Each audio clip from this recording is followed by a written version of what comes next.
Are you an overwhelmed SaaS founder ready to make the leap from leading a team to leading an organization?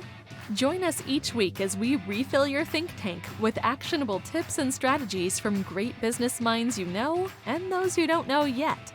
This is SaaS Fuel with your host, 5-time entrepreneur, SaaS founder, and globetrotting adventurer, Jeff Maines. Welcome back to the SaaS Fuel podcast, where the future of podcasting means smarter tools, bigger reach, and the same timeless fear of hearing your own voice during playback.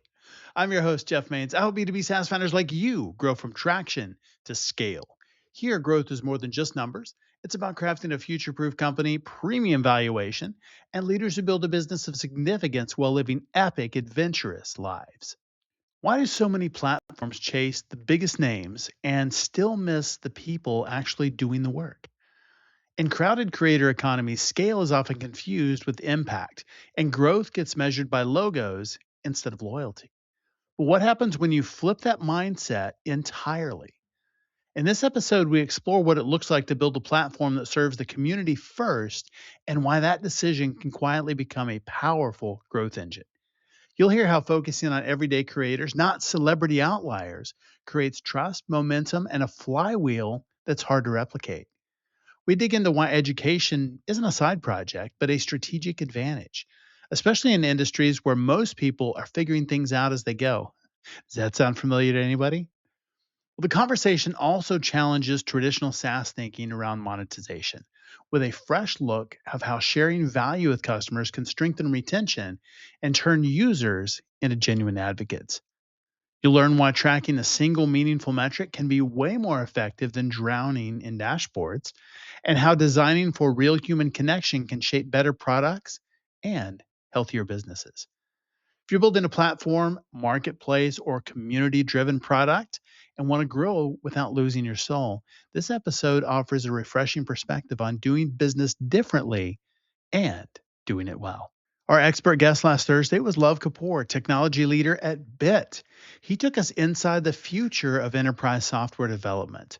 He unpacked how AI is enabling citizen developers, people like me, accelerating composability and shifting engineering teams toward higher level architectural thinking. Drawing from his experience building fintech platforms processing $1 billion in transactions annually, Love showed why writing less code can actually deliver more business value, and how discoverability and reusable components are becoming the real productivity multipliers. And our founder last week was Chris Carter, founder of Aproyo. He shared nearly 30 years of insights from inside the SAP ecosystem, from leading large-scale S/4HANA migrations to evolving his leadership style through hard-earned lessons. Chris offered a grounded perspective on enterprise transformation. His message was absolutely clear. Technology changes fast, and I think we all know that, but teams, trust, and execution still determine success. If you missed either episode, go back and check it out. My guest today is Alex Sanfilippo, podcaster and founder of PodMatch, a platform described as a dating app for podcast interviews. Sounds kind of interesting, right? But PodMatch isn't about chasing celebrity shows or vanity metrics. It's about serving creators and building real connections that help podcasts grow with intention. Through PodMatch and his show Podcasting Made Simple, Alex helps independent podcasters increase their influence, improve their interviews, and generate sustainable revenue without burning out or selling out. His approach is deeply community driven, grounded in education, and refreshingly human all at the same time. And this is all happening in an industry that often prioritizes scale over substance. Welcome someone who's not just growing podcasts, but reshaping the podcasting ecosystem itself. Alex Sanfilippo. Hey, Alex, welcome to SaaS Fuel. Jeff, thank you so much for having me here today. Well, Alex, you didn't just build a better podcast tool, you completely reshaped the industry. What was the moment that you knew that PodMatch wasn't just another marketplace? It happened really fast after our launch. I would say within 2 weeks, I realized that we really had something. I call it timing, call it divine intervention, whatever it might have been that caused us to succeed, what felt like overnight. And it wasn't the fact that we were growing overnight. It was the fact that people that were reaching out, that were using our software were saying, this is it. And there was all these different testimonials coming in unwarranted. We didn't ask for this. It was my first Wow. attempt in the software. I really didn't know what I was getting into, but I could tell within 2 weeks after seeing this stuff roll through, I'm like, okay, this has real merit to actually bring change to the industry. And so kind of made me and the other two partners in it, the three of us decided to dive all in at that point. That's awesome. Tell the audience what PodMatch is, how it works, who it's for. Yeah, sure. So PodMatch is a website that connects podcast guest and host for interviews. So basically, you log in, you create an account, a profile, and it'll match the profiles based off of all the different things that you've said that you do or that your show is about. And then from there, you can message back and forth in the platform schedule. You can do everything without ever having to exchange an email, which was really important to us to just automate as much of that administrative process as possible. At the end of the day, what PodMatch is very similar to how a dating app connects people for dates, but instead of connecting people for dates, connects people for podcast interviews is the idea. Now, listen, I've been married too long to be on a dating app. I'm told they don't really work very well. So for anyone who heard that and immediately got this bad image in your mind, PodMatch actually works really well. So maybe we'll take it to dating one day. I'm just kidding. We're not going to do that. But that's the whole idea behind it. Is just when we were building it, it's like, hey, there's a problem of the right guest and the right host finding each other. What's an industry that kind of has done something like this? So we don't have to reinvent the wheel completely. So we looked at the dating app website or industry and we're like, hey, if we can replicate this model, bringing the right people together faster, automating the whole process, that would be a win. And that's ultimately what PodMatch does. I love that. I've never even used a dating app, so I wouldn't know, but I can tell you PodMatch is pretty amazing in the way that it works in matching the right people with the right shows. Absolutely outstanding. And it's one of the few platforms that I think absolutely forced the big players to adjust. What were you seeing that they missed? Yeah, when you got started, I'm very much so a human to human type of person. And what I mean by that is I never wanted to build a big software company. And still this day, that's not the goal. That's still not the goal. We don't even use the word users in our vocabulary internally or anyone on our website. We talk about That's our awesome. community members. We talk about the people that we get to serve. And so I think that we just showed up in the industry with a very different mindset of we're not trying to build the next big influential software business inside of the podcasting industry. We just actually want to help because we saw that there was a real need. And what I think really separated us from day one was that mindset. But also with that mindset came the willingness to serve even podcasters when they were new or when they hadn't fully arrived or Yeah. made it. And what I find the biggest problem in the podcasting industry, and I hope that other people hear this in the space and take it to heart, is everyone wants to chase the same 1,500 shows. And the reality is, when you look Right. at podcasting, there's really only 1,500 big shows. Most of them are celebrity run, big network, someone who's just absolutely crushed it and made it in every way. And those 1,500 people, it seems like all the companies in podcasting, I shouldn't say all, the mass majority of them, they want to cater to those 1,500 people. That's all they want to talk to. They'll push me out of the way. They'll push you out of the way. They'll push anyone out of the way to get closer to those people. And we just decided to flip that. You all can fight over the same 1,500 shows that don't want you anyway. And we'll just help anybody who needs help.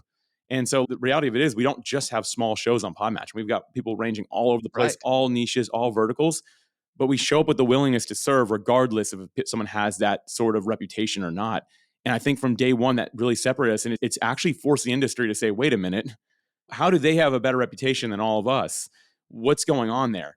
And my hope is not that people look at PodMatch and put it on a pedestal because of that. Instead, it changes other founders' mindsets and says, hey, why don't we start just focusing on helping and serving people instead of trying to work with the biggest, baddest names in the industry? Yeah. Yeah.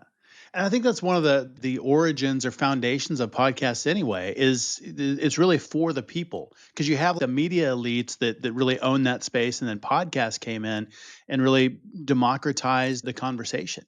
And so I think it's maybe come a little bit full circle where you do have some of those really big shows at the top that dominate, but there's still millions of other podcasts that are out there, a lot of really good content happening, and we don't need to just focus on that little top tier. Yeah, I love that you said that podcasting really is something for the people, by the people, for the people, which I think maybe that Yeah. those terms are a little bit political these days. I don't mean for it to sound that way. I've heard that somewhere in the political realm. But the reality is it was made by individuals that just wanted to, originally, the first 100 podcasts, I'd say they were all about different tech. So it was like tech reviews and stuff like that in audio format. Sure. And so it all started that way. You're right. And anything, when it hits mainstream, big names are going to show up. I say big names, I mean celebrities and people with very large businesses. Yes, they're going to show up and that's fine. The Right. problem for me is seeing that the industry catered to those individuals as they show up instead of back to its origin, which was, hey, this is a way for anyone with a message, anyone with a purpose, and with a voice to get that out into the world, and they can bring people that they trust into it, their guests, right? So the host can bring their people, and they can have great conversation. And I think the purity of that is something that I want to help preserve long term in podcasting. without a doubt. From a business model perspective, and lots of SaaS founders listening, will blow some minds. The way you've gone to market, there is no free trial, there is no preview, it's just pay. And that is bold. Why did you make that call? And then why does it work? And in your case, works really well. Yeah, thank you. And I know someone immediately is hearing this and I need to reach out to this guy and help fix his model because I get emails every day on someone's like, I can make you way Right, more right. money. And I think that this is not a SaaS company, but I feel Chick-fil-A has that same thing. Every business person who walks in saying, I can make you more money says, you're going to open on Sundays, right? And so I think Right. it's probably similar. Everyone's emailing me, I know how to make more money with your software. And again, that's never been the objective. The objective, once again, and I'll get into your question here, but is to serve the people that are trusting us with their time and their wallets. And by doing that, we need to be very careful with who's allowed on the platform. So when we first started, we did That's have good. a free version and we did a free trial. And as we move forward in growing the business, getting better understanding the analytics of who's on there, we discovered a problem. And it's that the quality wasn't always there. And the quality was because people were quitting their podcast, which is extremely common, Jeff. I think you might know some of the data and perhaps your listeners don't, but Right. basically before even reaching the 1 year mark of your show, so let's say 50 episodes or 52 episodes, there's a 90% failure rate just in those individuals. And so when they had the free tier, there's no incentive to go back and delete something, right? You're not going to All delete right. something. It's just, I'm done podcasting. I'll mark it as spam and leave it alone. And that problem that created is we have a dual sided market. So now our podcast guests are on there that were active. We're reaching out to hosts that their show was done and they're just not responding. I'm spending all this time working on a pitch. What's going on here? And so that's kind of what got us away from a free tier into a trial. But the trial kind of had the same issue. If people were starting the process with people, they were setting up all these interviews and they're like, I don't really want to do this. And then they would just cancel the subscription. But now it's on people's calendars and now it's not following through. And so we just realized, yeah, there's probably some solutions to figuring this out. But the reality is, if somebody shows up and they're paying, they're going to take it pretty seriously. And so we just Yes. decided to go all paid. The weirdest thing happened though. When we did that, we saw a huge influx of even more people signing up than were showing up before. And listen, we have a very good money back guarantee. We are public with it. We tell people call us out. We even have posts on social media that are flagged saying, hey, if we don't give you your money back, tell everyone here. This is a spot that's public. Tell everybody if we don't do it. And because we're really big on that. We're not here to make a quick buck. We're here to add value. And we understand we can't do that for everybody. So we tell anyone, hey, you join. We have a really aggressive money back guarantee. If you don't love it, just tell us. But for the most part, it gets used sometimes, but it's actually pretty rare. And so we had this influx of signups happen. We went this all paid model. What we found is the quality of what we have on PodMatch is unreal, unmatched. The people that use PodMatch is active. It's a totally active platform. There's very little inactivity. As a matter of fact, we actually have an internal purging system that will reach out to people if they're inactive saying, hey, we're billing you, you're paying for this, you're not using it. Would you just deposit or cancel it? We actually are asking people that, which again is a no-no in the software space. It's free money if you just let those people sit, but it's just not the platform we wanted to build. It's not what we went out to do. And it's paying dividends with having such an active Yeah. platform. We're not the biggest out there, but I can tell you for sure, we're probably the most active community-driven podcasting software. I love that. And community driven, I think community is one of the last moats in SaaS and in tech because code is not that anymore for sure. Product or problem that you solve, maybe a little bit if it's really niche or it's a really big problem, but there's probably a lot of other competitors in there. But community is huge. You focused, or I guess a lot of founders will focus on growth at all cost. And you've said it multiple times here, and I think it's fascinating, is to serve above all else. How did that shift become central to your playbook? I think it really happened. This gets more into my personal life, my faith. So I happen to be a follower of Jesus. That's my I'm foundation. as well. Everything in my life, man. That's everything. And so the rest of this stuff is great, all icing on the cake for me. But I came from a corporate background. So I did 15 years in big corporate where it was you leave who you are at the door when you walk in. And then when you're on company time, this is how you act. This is how you show up. And I felt like I had this big disconnect for all those years. And not fully, I didn't show up as a bad person or anything like that. And of course, my character was involved. But I just knew that if I ever did something on my own, right, that it was going to be central. And listen, I'm not saying everyone uses PodMatch needs to be a follower of Jesus. It's nothing like that. It's just, hey, I want it to shine through the way I treat people. And at the Yeah. very least, I think anyone who hears this, who has at least read the story of Jesus, he can say this was a good guy, right? So I'm trying to be a Right. good guy in the software space, more or less. So when we built, we just made sure that, hey, let's build this in a way that we can actually keep our morals at the foundational level instead of just peppering in wherever we can. And oh, I'd never do that. I'd never do that. Instead of having to say that, just say, no, let's just build it from day one that way. And so everything we've done, once again, warrants human connection through even our emails. You can respond to any email that gets sent if it's a notification. We just built everything in a way that says, hey, we value the person using this. So I don't know if, Jeff, if that's a techie enough response for you. If you want to dive deeper in that, let me know. But it really Yes. just comes from my personal foundation. And I say mine. The other two co-founders, one's my wife, Alicia, and the other one's my business partner, long-term friend, Jesse. And the three of us have that same mindset, same foundation. That's what we all wanted to build off of from day one. That's awesome. Having that alignment between the founders is huge. And then you have the foundation of faith in that as well. I think it's a great place to build a company from. How is that permeated through the culture of the business and then out to the community as well? Yeah. First off, in the business, we have a lot of really good reviews, and that's not necessarily the motive, but it's crazy when you treat people well, they seem to want to say thank you. Believe it or not, right? Like, how crazy is that? Like, perfect example this day, and I don't mean to talk bad about any business, but I've been having some internet connection issues, and I use one of the big providers, and I can't get anyone to respond anywhere in any Yeah. way. And they're always asking, hey, will you leave us a review? I'm like, you don't want me to do that. I'm the type of guy, like, Yeah, you really don't want me to. I'm not going to leave a bad review unless it's like truly someone needs to be warned. But a company this size, I think you know what you're going to get. And so Yeah. I'm not going to leave a bad review. I'm like, why are you asking me for a review? Like, I can't, I've been trying for weeks to get someone just to call me back. And so for us, I think it's warranted a lot of really good like reviews. Is the first way it showed up, is like people are willing to do that. And if you look at the podcasting industry at large, and some of the other software founders have asked, hey, how do you have so many Trustpilot and G2 reviews and like reviews everywhere? They're all like positive, people singing the praises of PodMatch. I just kind of go back to this foundation of like, we just take care of people, right? And I've even had some be like, what does that mean? I'm like, if someone emails me and it's a question I can answer, I'm going to answer it. And they're like, oh, I would never do that. I'm like, Exactly. like, there might be your problem. And so Yeah. I think the way, first off, it's led through is just like, we see a culture around us of people willing to grow PodMatch for us. We call these individuals like our legacy team. So they're part of we actually have a name for them. We give them a badge on PodMatch if they're like, hey, I'm going out and sharing it with Love that. everybody. And that's, again, comes from that same idea, that same culture. Beyond that, it's just a place of positivity.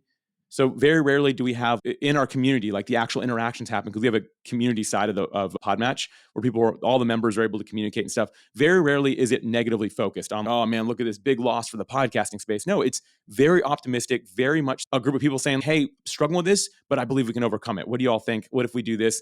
And it's very collaborative. And sometimes I don't join those conversations until days after they've begun. And I can read through some of the comments and stuff. I'm like, man, these people are helping each other, like in like That's really cool awesome. ways. And so I feel like I'm rambling here a little bit. This is like my favorite element of this thing, though. Like, I think that just, again, from that foundational level of we love and serve people first, I just think it shows up in every single part of the business. That's awesome. And it does stand out. And you mentioned big internet providers, and that's, I think, probably most people's experience is that the service levels are not great. And it seems like they rebrand themselves every few years. I don't know if they just trash their reputation and then, okay, we're a new company now. You might have something there. That seems like I've seen that before. A few times. Yeah. And building the community, one of the things you've done, giving $1 million back to your members, completely unheard of in SaaS. And this, just like the not doing the free trial and that kind of thing in the beginning, very counterintuitive. Why did you prioritize that kind of investment or reinvestment in the creator economy? Yeah, Jeff, thank you for bringing this up. This is like a gift to get to talk about because I'm personally just so excited about this. PodValue Initiative is like the name of it. We're hoping to get more podcasting companies involved in it, but thus far, not been able to convince anybody to do that. Somebody the other day emailed me, they're like, hey, Alex, you're about to reach $1 million back in the hands of the podcasters who are using PodMatch. I'm like, yeah, thanks for pointing out. Yeah, you realize that could have been $1 million in your pocket. I'm like, obviously, like I knew that when I got started. Right. It's going to me or it's going to other people. And they're like, why would you do that? And I was like, I think it's the right thing to do. And so the reason we decided to launch this is when I was looking at podcasting early on in the PodMatch journey, we started being able to, again, look at our data. We could see trends. And I remember telling Alicia and Jesse, the other two partners, I said, hey, guys, like, I think we have a problem. And they're like, what's going on? Like, we have podcasters on the host side leaving really fast. Like they're showing up, they're staying for 6 months to a year, and then they're leaving. And I'm like, maybe they're outgrowing us, maybe we're not adding enough value. And so what we did is we just added an additional automated email. When someone left PodMatch, we just said, hey, would you be willing to schedule a quick video conference call with our founder, Alex? And it just had a link to schedule it, which maybe wasn't a great idea. There was one day, Jeff, where I did 25 calls back to back. Wow. I scheduled them every 15 minutes because that's what they were. Too many. I would never do that again. but I wanted to learn. And so I started talking to people, and people were very gracious. Of course, there was occasionally people I'm like, your software is terrible, and that's why they left. Some people had some good Sure. feedback, but the mass majority of people, I don't remember the percentage, but it was over 90% of people said the same thing, which is I'm not leaving PodMatch. I'm just quitting my podcast completely. So I'm canceling all my subscriptions. And so at first I didn't ask any follow-ups. I'm just like, oh, sorry. And then I go back to this idea of why, right? What are you struggling with? What's causing that? And I heard a number of things, but the single most common thing is, oh, I'm on a budget and my spouse, my significant other, my family doesn't approve of how much podcasting is costing me. So it was almost like Wow. not exclusively, very close to exclusively. It was financially driven to stop. And it's like, hey, I'm using PodMatch, which is a more affordable software, but this one's expensive. This one's expensive. I have to have this as well. There was all the different things. And that's when I realized I'm like thinking about the podcasting industry at large, most of which, aside from those 1,500 shows we talked about earlier, the rest of us, independent podcasts, doing this on their own dime. It's a labor of love. Even if there's a business attached to it, it's a lot of work. And Jeff, you know that. Like, you have an incredible Yes. show. This doesn't happen by accident. I'm just like, oh, I just wake up and it's amazing. So much work. And I just remember telling the team, I'm like, listen, like there's people quitting every day, and there's really no podcasting industry without podcast creators, but every single one of us, and I was like, us included, we want to take every dime we can from podcasters. I'm like, that seems wrong. And so we just came with, this idea of this PodValue Initiative, which is basically, in short, and it's, again, someone could look up to see the more technical side of it, but basically we take our profit, cut it in half, and we split that among the podcast hosts that are using it. Every month we do payouts. And that's basically the idea of it. And it's been really cool because I think it really helps solve that problem. Like now these podcasters, they're not getting rich off of this by any means, but it's at the very least offsetting their production costs. So they're paying for their PodMatch subscription. They're paying for Riverside, Squadcast, however they're doing it, Zoom, however they're doing the recordings, their hosting provider, and any sort of editing tools they have, anything like that. Like it's able to cover all those costs. So now their spouse, their family, significant others, whatever it might be, they no longer are telling them, yeah, I'm spending $80 a month doing this podcasting. Now they're saying, hey, I'm actually making $20 a month. Like they're able to show that and say that. And for me, as a new creator myself at one point, if somebody would even just give me like $1 for doing something, that would have been a win. Like I could have kept on going, just knowing I'm making something doing this. Like my creative effort is not going in, it's not happening in vain. I'm not just bleeding myself dry financially. Like something's actually happening. And our goal when we launched this, it was sometime in 2022. The date is escaping me right now, but the goal was by the end of 2025 to break $1 million back in the hands of podcasters, which is a goal that we will far surpass. And I am so grateful for that. We're just going to keep on going, finding more ways to do that. Unconventional, as you said, but again, going back to the foundation of loving and serving people, this seemed very aligned with that. That's awesome. And I think it makes such a huge difference just for people to continue creating content and making it easier. And there is somebody that's on their side. And instead of it just being that uphill battle where, like you said, 90% plus, a lot of them don't even make it past 3 or 4 episodes. But then to make it 6 months, to make it a year, that's a huge milestone. It really is. And to me, what I've noticed in podcasting, and weirdly enough, there's no like real data on this, but like a lot of podcasting experts, they all agree with this number that meaningful results seem they don't happen before your 1 year mark. And in many cases, they don't happen until 2 years. It can happen quicker, of course, if you just kind of get everything right. But no one can really put like a tangible reason for that. But I just believe, I look back at my show, when I hit 100 episodes for 2 years, when it really started taking off, that's how long it took me to get good at podcasting. Like I was a better communicator, right? Like my content was much more engaging. I had it dialed in for like with who it was for. And it just took that long. And so if people are quitting 3 weeks, 3 months, I don't know, however far into it, they probably haven't really made all that discovery happen. And also, we got to think about search engines. We got to think about AI. They may not have even really indexed it yet to see that it's actually like a legit thing, right? Like we should tell people this because it looks like it's here to stay. After a certain amount of time, it's pretty easy for those things to recommend, basically looking at your past trends. So I think that all those things really go into that equation. And for us, we are really big on the idea of keeping people podcasting if they want, of course. Like we're not like forcefully being like, you got to do this forever, right? But if somebody says, I'm passionate, I have a purpose here, it's like, great, we're going to help support keeping you podcasting. And this is our little way of doing that. PodMatch is like a little ecosystem at this point, and it's how we help people stay in podcasting. And there is now really substantial data that shows that we do help people stick with it. And we recently added to our industry report that we do. And like, I didn't even know the data. And when we launched a report, I saw it. I'm like, this is incredible. Like we are actually helping move the needle, which I think for me is a really exciting thing. And podcasting is difficult. And when we started this podcast, my commitment was I didn't want to be one of those failures. So we're going to do 50 episodes. And before we decide, is this going to be something we're going to keep or not? And I'm going to suck for 50 episodes, and that's it. And I'm just going to do it, and then I'll decide. And because at least at that point we'll have really given it a try, not 3 or 4. I'm going to try it for a little while. And the first 50 episodes, and I've said this before, were absolutely terrible. The guests were great. I was terrible. And then we get to 100, and I look back and I'm like, wow, those first 50 were really bad, but I think I'm getting there now. And then by the time we get to 200, I look back and go, wow, those first 100 episodes were pretty bad. And I hope that we're at 350 or so now. I hope by the time we get to 500, I look back at the first 300 and I go, wow, those were pretty bad compared to where we are now. But it does. It takes a long time and a lot of reps to get okay and really work at it. It is a craft, just like everything else. You really have to practice. You don't just start and you're like, wow, they're really good at that. Yeah, that's why people start in local media and then they go to maybe regional and then national and then they're on the big shows. They don't just get their big show because it takes a lot of reps to get good. It really does. And for what it's worth, Jeff, I've been listening to your podcast since around episode 300. So I guess I've already heard you as what you'd say is pretty good, right? But listen, like any of us, I think the beauty of it is if I'm a listener of your podcast. So like SaaS Fuel is a great show for me as a software founder. And so as a listener, I also want to hear you, the host, Jeff, growing and evolving as time goes on as well. If you're just robotic and you never get better, you never get worse.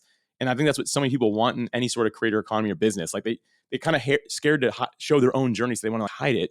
But it's so much better to be able to see it. I want to feel like I'm growing and you're growing too. That's a Yes. human experience, right? Versus That's just awesome. like, Jeff's always been perfect. Like, what?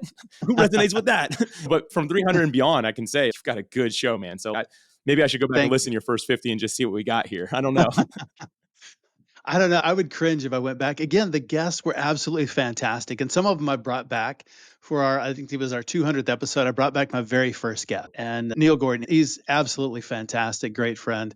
And it was really fun, just that the difference between the two episodes and the interaction, and such a great guy. But it's been a journey and a lot of fun. Yeah, I think that's the beauty of all this. It's a journey and it can be fun. And I think that I know getting granular on podcasting, you're 6 step back. As software founders, I think that the journey that we take our members on, our users on, however you want to say it, our customers on, that matters. Like it's a Yes. can they say it's a fun journey and you helped? Were you a guide throughout that in some way, shape, or form? Because all of us are on a journey, right? And so if you can Yes. find where you serve somebody on their journey and how you help, making it more fun, making it more enjoyable, that's huge. And I really believe that's what we've done with PodMatch. Ultimately, like in the essence of it all, what we've done is we've created a fun experience while you're on your way to making it as a podcaster, becoming excellent at your craft in podcasting. Like we're just making that a fun experience for people and taking away a lot of the friction.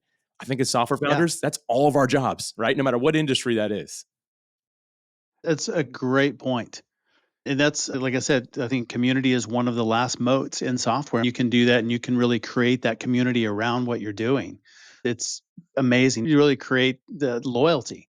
They're not just, if they want to leave the software, they're not just leaving an application. They're leaving their friends, their community, the relationships that they built, the affinity they've built with your brand. Yeah, It's big. it's such a big thing. We've had some people leave, and often they post in the community. And like you said, they're like, I'm so sad to do this. It's just time for me to on both on the guest and host side, they're just like, it's time for me to, this season's at an end. Here's what I'm doing now. And it really is. It's a sad thing, like when you see it, but also it's really cool. And the reason I say that is Yeah. because I would be naive to think that I'm always going to be the person to help someone on their journey. Everyone's taking steps, everyone's going somewhere. There's a small piece of the transformation we go through in life that I can help with, right? And if I'm there for that whole season, you're able to at the end say, I'm so sad to leave, but I'm moving on to this. We did our job. And sure, like saying goodbye is hard, especially when you're like in a community with somebody for years. I recently had somebody leave after it was like 5 years, and they're going like the national TV route. Like they did really well for themselves. But when we started, they had 3 podcast episodes. And so they got like hundreds of them. They're shutting down the podcast. It's going like national radio now, which is really sweet. But it's one of those things. It was sad, but at the same time, it was like, we did it. We helped. That's the part that we could play. And our role in this story is done. And now it moves on to there's someone else that will pick up the baton and help this person keep on going. And like you said, it's just huge. And it's cool to have a community where people can talk like that. Yes, without a doubt. And just to have the satisfaction of your fingerprints are a little bit on that success. You played a role during that season and helped them move on to their next thing. Even though you may be a little sad they're going, you're really excited for them about the future, and what they did there led to that next chapter in their lives. Yeah, 100%, man. Yeah. Are you missing key relationships that could transform your leadership? Most leaders are. They just can't see it. And here's what shocked me: the most successful leaders aren't lone heroes. They're the center of four specific relationships that multiply their impact while preserving their sanity. You're probably like everybody else, drowning in connections, but starving for real support. And it's creating a silent epidemic of leadership burnout among executives just like you. So, take my free assessment at thecaptainskeys.com. Discover which critical relationships you're missing in under 5 minutes, and then grab my new book, The Captain's Keys, part Netflix drama, part game changing blueprint for leadership that actually sustains you. One CEO called it the owner's manual I never got. So stop flying blind and see what you're missing. Within your community, you do some really cool things and quizzes, courses, you do quarterly events, the industry report you talked about a minute ago. And this, again, all in a space that is a lot of, I think in a lot of cases, treated transactionally. So what is it that made you go so far beyond the core platform? And what are some of the other things you do for your community? Yeah. So I just realized that the missing element has always been education. Perhaps it was a slightly different time than we're in now, where the rise of AI has changed kind of the idea of education. But I was realizing, nonetheless, people still will even say, I don't know what I don't know. Tell me what I don't Right. know. And so I just realized there was a need for it. So we built in as much education as we could without being annoying into PodMatch. So it's part of the system. But beyond that, I've always enjoyed creating courses. I think it's so fun. But I will admit, a long course isn't usually good for everybody from start to finish. There's a section that they need. And so that's Right. where our quizzes came into play. So we have a quiz for guests, a quiz for hosts, and a quiz for agencies as well, people that are managing clients that have podcasts that have guests on, or vice versa. They have guests that go on podcasts. And we built one for each of them. And the whole idea was, let's figure out, based off this series of questions, this was all data driven. Like I talked to thousands of people to build out these things. I always say no AI was used or harmed in the creation of. So it was all like I like that. human designed. And basically, when they go through, we can tell you exactly based off the data on what causes someone to succeed or fail, or succeed faster, or have a slower pace of growth. We could see all these different things. So we can tell people, hey, this section of the course is what you need to go through. So don't go through the whole course, go through section 8. Section 8 is exactly your biggest pain point based off of how you answered these questions. And so the idea was like, hey, we don't want to just have education for the sake of education. People need to learn something specific, and they're looking for Right. something specific. They might not know what it is, but answering this quiz will tell them what it is, and then we can give them the solution that they need. And we decided originally when I had this, I can't remember the exact price. It was over $1,200 for these individual things. And it just felt so out of alignment for me. Again, I was like, I say I care about the education. What podcaster, yes, it's got the value there. What podcaster can really afford this? And so late last year, early this year, I did 2 different announcements. I turned everything to completely free, like completely free. Wow. And I had same thing. Experts reach out in the course space. They're like, hey man, like I know like some people that actually helped me build it. Like I know how much work went into this. This is a bad idea. People will not take it seriously if it's free. I'm like, I agree. But on the rare case that maybe I get to help someone through it, I'm going to go ahead and take that risk. And so we decided to really build out the educational wing of podcasting for guest hosts and agencies. And it doesn't ever tell you join PodMatch. That's not even part of it. It's just like, hey, this is a resource out there to help you see exactly where you're at and where you want to go. That's why we built those things out. And then you mentioned also the report. It's just more Yes. added value. It's just, let's actually see a report for independent podcasters. Because again, most of the reporting in the podcasting space, like I built this report for me, and I don't usually do that, but I did build this one for me, a little bit selfish, because I'm like, we look at the same few shows on every report, and the data does not matter to someone like, I have a podcast. It doesn't matter for my show with low thousands of downloads when you're comparing it to a bunch of millions. Like it's so far, like I can't Right. really learn anything from this. So we built a report for independent podcast guests and hosts to see the reality of where they are compared to everyone else that's where they are. And so doing stuff like this and then having a quarterly virtual event just to make the learning more fun and interactive with people, it's all, once again, just aligned with what we decided we want to do in this industry and with PodMatch. Love that. From a founder perspective, you turned PodMatch into a category leader with no outside funding. What's been the biggest challenge scaling lean and values led? The profit first mentality, I think, is probably the hardest part. Sure. When we started, we basically put $5,000 into a bank account and said, hey, let's see what we can develop with this. And so one of my co-founders, this is like one of the benefits of having multiple co-founders, Jesse, he's a developer. So we weren't spending money, we were spending our time, right? Sales, Right. marketing was me. And then my wife, Alicia, who's the other partner, she is brilliant with operations, systems, like all that stuff. Like that's her background. That's awesome. And so like we didn't really need anything outside. And I think that was the key to us being able to scale it first. So we put $5,000 into account. We used it to get the tools we needed to start building. And we just said, when this runs out, we'll reevaluate. Like we're going to really think about it. And I'm very grateful we never had to put any more money in. It was profitable within the first month. Again, That's just the amazing. right market fit. Like we knew where we were going and built that reputation almost overnight. It felt just by being different. But after that, as I mentioned, the hardest part was profit first. Because now there's all these opportunities. Ooh, we could sponsor this event. Ooh, we could run ads over here. Ooh, we could be part of this. We could be part of that. Oh, we got invited to this, invited to that. And all those things, I'll be real. At first, I started giving into all those things. I'm like, this is all good, right? Isn't it? It's got to be Right. good, right? It has to be. And so I started giving into that. And at first, I wasn't really tracking our profit until I started looking at when we started. At first, we weren't paying ourselves. Like we all had corporate jobs still at that point. Jesse left right when we started seeing our reputation grow. He like left immediately, and he had a really good job working database management for the DoD, like unbelievable job. I had a good job at that point as well, but I left on December 7th, 2020. But like around that time, we Wow. started paying ourselves, and I was like, wait, we should be getting paid a lot more than this. This is not livable income. What's going on here? Yeah. And come to find out, Alex, third person here, I was spending all of our money on stuff that seemed cool, seemed good to be part of. And I'd say that was the temptation, is because we did bring in money faster than we expected and more than we expected. I just assumed now we should be involved in everything. And everyone puts that pressure on you in an industry. Hey, you're a big company in the industry. You need to be sponsoring this event. And then they get all their friends back. Yeah, you need to sponsor that event. Oh, you need to sponsor this newsletter. You need to be part of this. And the reality is most of those things were total waste of money. And not saying anything bad about those organizations. It just wasn't an aligned fit. And we didn't, like, it took me a while to learn to say no, to make people angry sometimes. Wow, you're being selfish. You have money. Like, you're not giving it to me, right? All kinds of things. It took me a little bit to get used to that. But when I started really tracking our profit and looking at it and protecting that, because ultimately that's all that we need to do is keep our lights on for our members, our community, right? If I'm giving it all away and we end up having to shut down, I didn't serve anybody by doing that. And so that Yes. was the hardest thing for me, I'd say, is really sitting down, getting real and evaluating things, learning how to even evaluate things to be part of different things, to upgrade, things to downgrade, like what to pay for, what to be involved in. That took me, I'd say, over a year to really get right. And I'll admit, I wasted a lot of money when we got started because I didn't know it. It was new to me. And I think I was just being really dumb. We've all done that. I think That makes me it's feel so better. Thank you. easy. Seriously, I think every founder deals with that. I know I have. And especially early on, you start having a little bit of success. And how do you know what's a vanity metric? How much do you know if the spend is bloated or is it returning? If we don't sponsor that event, if we don't show up, you're always told that if you're not there, then people will wonder what happened to you. Maybe, probably not. They probably don't even know that you're not there.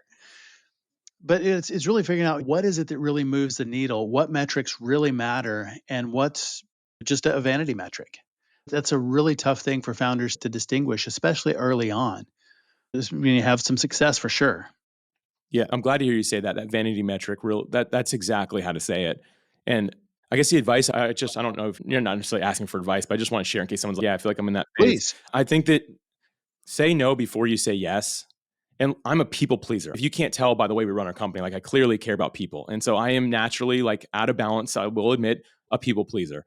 And so saying no is tough, but I have gone back and later said yes to something I said no to because I later realized it was good. But at first, I just need to build the muscle of I've got to say no.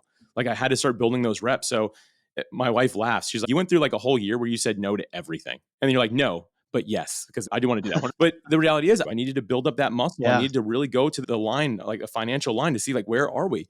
And to this day, if we're at our profit margin target, I won't say yes to anything that's going to take us beyond that, right? We're losing too much profit. Not because we're, again, not trying to get rich or do anything crazy with the money or anything like that. It's just a good practice to take care of the people that are already trusting you. I'm taking care of our existing Yes. members by not being dumb financially. And so saying no, I think, is just a huge thing.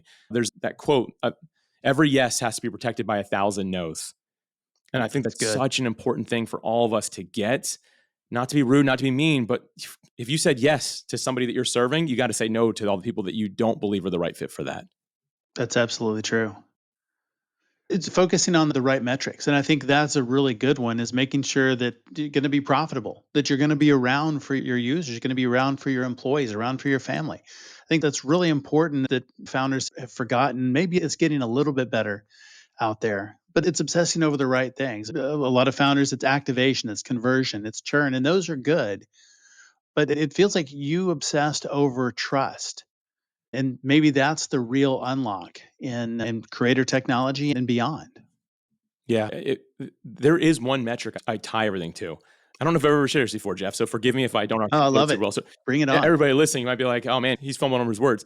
Okay, so I didn't, to keep my heart in my mind, I didn't want to be the founder that's always looking at the metrics every day. How much are we making? How many people signed up overnight? Like, I didn't want to see that. And I have access to it, yes, but I've built the discipline to not go look at it every day. Once a month, I do, because that's when I'm going through our financials, making sure we're profitable and stuff, right? Like checking all that. But beyond that, I was like, I need something I can look at that helps me know if what we're doing is going in the right direction or not. And so ultimately, we basically tied everything down to one number, which is average daily completed interviews. So what that means, I Oh, guess, so supposed to good. actually hit the finish button. We are done. Like after we're done with this, we could both hit done. That's what we consider a completed interview. I want to see that number climbing on an ongoing basis. And we set a goal where we believe if we hit this specific number of average daily interviews being completed, we would have covered all the bases, all the niches, all the verticals, and PodMatch would be a slam dunk for literally 99% of people who join, unless you have that 1% super weird one-off podcast that just doesn't fit, right? Which that's fine. We tell people we're not for everybody. But we know that if we Yeah. hit that number, we'll have covered all the bases. We've got all the data to show this. So my goal and what I look at is just that one number. If that number is going in a positive trend, I know we're profitable. I know that we're growing, right? Like all these things are tied to it, but I don't need to see them anymore. So my heart can stay in just like, how can I get better at helping podcasters finish interviews? Not start the process, not go through it, because and then it can get cumbersome. We can forget stuff. How do I help them get to that interview being complete? If I get better at that, if PodMatch gets better at helping people do that, number grows and everything else as a automatically, like it happens as well. So that's the one metric I track. I do look at that somewhat religiously because I want to know, do I need to get out there and educate more? Do we need to Yeah. streamline something? There's something broken. Like what's going on? And I'll tell you what, it is so freeing for me to not have to see the numbers, the money, all that stuff. If I just look at this one thing, I can tell if I'm going the right or wrong direction. That's so insightful. And I think it would be very helpful for other founders. What is that North Star metric? And if you don't know, then figure it out, because it probably isn't the things that we're told to watch. All of those other things, the activations, the conversions, the churn, the dollars, the MRR, all of that comes when you focus on that North Star metric and you see it go in the right direction. For you, you've got it figured out. That's the thing that moves the needle in the business. 100%. We do. I will look at those other metrics. If it's going the wrong way, like we Sure. said, something's broken. So it might be like, okay, our churn rate is awful right now. And it's not the churn rate that's the problem. Something's broken, right? So we'll dive even Right. deeper. And that happens. We've kind of got like the flywheel approach of we're always looking at like, how is this thing spinning? Like, how fast can we get this wheel to turn? And it slows down anytime someone puts like a little rock gets in there, it slows it down, or anything that kind Yep. of puts that pain point in there. Again, the center of it's that number I shared earlier. But now, like churn rate's going up. What's going on? Like, what's the problem? We dive deeper, deeper. Oh, turns out this page broke and people have been using it and now they feel like they don't have access anymore. So they're leaving. Like we fix it and now Alex doesn't have to look at that anymore. Now I can go back to, okay, let's see if I can get that number to grow again. So I do want to clarify that. I think most people hearing this probably got it, but Sure. like sometimes you got to dig into it. You got to go into the weeds and figure out where's this problem so we can fix it and I can get back to the high level stuff. Of course. Yeah, and I think that's the goal, is from a founder's perspective, you're really looking at that North Star, and as long as that's moving in the right direction, you're pretty confident about everything else. But when that wavers, you've got to go deeper. But it's definitely an early warning sign, something to pay attention to. You notice very quickly, and probably a leading indicator. Yeah. So you can see on an ongoing basis, are we hitting that number? Are we accelerating, or are we starting to lose some episodes? Well, now it's time to look and figure out why that completion rate's going down. 100%, man. So founders listening today may be feeling a little bit stuck, trying to stand out in a noisy space, which you've done exceptionally well. What would you tell them about building something worth talking about? I don't mean to just pass this off to another episode of your show, but I've got to, man. You had David Ebner, maybe was his name, David Ebner Yes. on. It was episode 322. It aired on September 25th, 2025.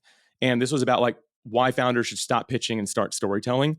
And he's got a Yes, I love beautiful it. mathematical equation he came up with in there. And I wrote this down because I thought I might get the opportunity to talk about. But he says audience, that's A, has pain point B. When we add solution C, the outcome is X. Whatever that outcome is becomes your messaging. And to just piggyback off that, and by the way, everybody, finish this episode, but cue that one up. 322. David did a phenomenal job. And of course, Jeff, you did incredible just driving that conversation along. I encourage everyone to check that out. To me, what that means, once again, is we've got to get our messaging right. And it's so true. When somebody sees what you do, you've got 1 second basically for them to decide that's what I'm looking for, that's not. And what I have found to be true in my business is it means even if you do a lot for people, like I mentioned everything here, right? I only tell people when someone's like, how do I find out more about PodMatch? I tell them to go to podmatch.com/free. It's got 9 ideas, doesn't ask for your email address or anything like that. And that is the introduction I give people. Now, okay, check out my report, check out my quiz, go to PodMatch. We've got a community side, we got an event. I'm not telling you to do all that. I'm like, go to podmatch.com/free. That will get you started. And I think that for all of us, we've got to figure out what is the journey that we can pick up with somebody. So that person who's looking for your software, your solution, ultimately, where do you pick up on that journey with them? And how do you just quickly introduce them to that one thing? Not be like, hey, imagine you're on a physical path. Here's some water. Here's a better walking stick. Here's a new backpack. They're gonna be like, listen, I'm walking here. I'm busy. But if you just said, hey, your walking stick is not gonna get you as far as you need. I'll trade you for this one. They're like, oh, thank you. And now they're like, what else you got here? Yeah. So that's what we want to do. We want to be that phase of it. So that's the advice I'd give, is to get that messaging really right, dialed into the one thing that that's going to really get them right into your world so you can ultimately really help them on a deeper level. So good. So good. Man, it has been an absolutely fantastic conversation. And for more, you just said it right there, podmatch.com/free, which is outstanding. We'll link that in the show notes for sure. Thank you. And Alex, it's been such a pleasure having you on the show. Thanks for being on SaaS Fuel. Yeah, Jeff, thank you. As a listener to the show, man, it was an honor to be here. Absolutely love what you're doing. So thanks for tuning in, everybody. I appreciate y'all. Thanks again, Alex, for coming on the show and sharing your insights and resources. You can learn more about Alex and PodMatch at podmatch.com. As always, all links, resources, highlights, and full show notes are available at saasfuel.com. And be sure to check out our YouTube channel as well, where we have full video episodes, outtakes, trainings, shorts, reels, lots of stuff over there for you on YouTube. And our channel is at Champion Leadership.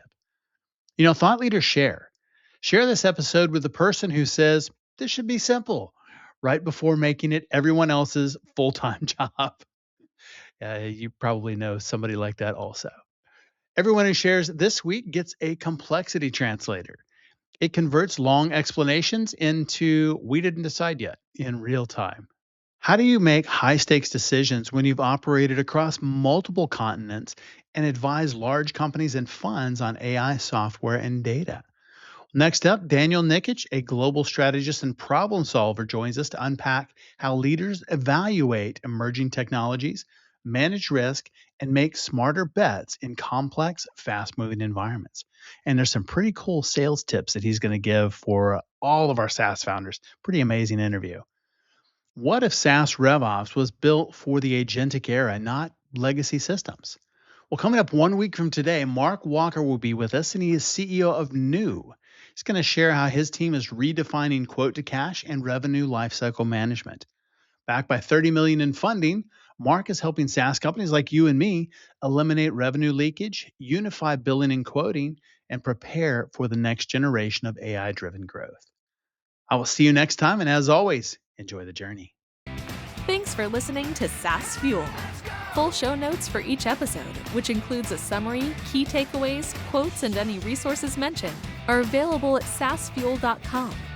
Be sure to follow and subscribe wherever you listen to podcasts. And if you're enjoying the content and getting value from these episodes, please leave us a rating and review at ratethispodcast.com/SaaSfuel. We'll be sure to read these out on future episodes.